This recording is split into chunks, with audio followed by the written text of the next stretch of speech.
বিছানা ঝাড়ছে। আমিও তো হেল্প করেছিলাম গো। আর রিতম এখন স্কুল থেকে এসে গেছে। স্কুল থেকে এসে ওই ও একটু বালিশগুলোকে গুছিয়েছি। তুই সব নিজে করেছে, আমি গুছাচ্ছি, আমি সব ঝাড়ছি, বলছি যে আমি করেছি, আমি ও করেছি। বাবা, মেশিনে কাপড় কাচা হচ্ছে। আর এদিকে ওই পূজার বাবার ওটস বানানো হচ্ছে। পূজার বাবা ওটস খাবে। আর পূজা তো আজকে, পূজা কি খেয়েছিস আজকে? পরোটা।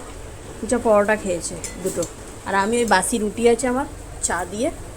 গরিব মানুষ, কোনো ভ্যালু নেই আমার, তাই আমাকে এদের বাড়ির লোকেরা বাসি রুটি আর চা দেয়। ভালো হয়েছে। আর এরা সব বড় লোকই খাবার খায়, দেখছো? এ দিয়ে কর্ন দিয়ে আর মটরশুঁটি দিয়ে ওটস বানানো হচ্ছে, ওটস খাবে।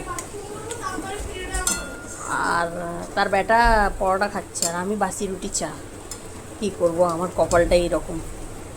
তো আবার দেখি দুপুরবেলা কি রান্না করি।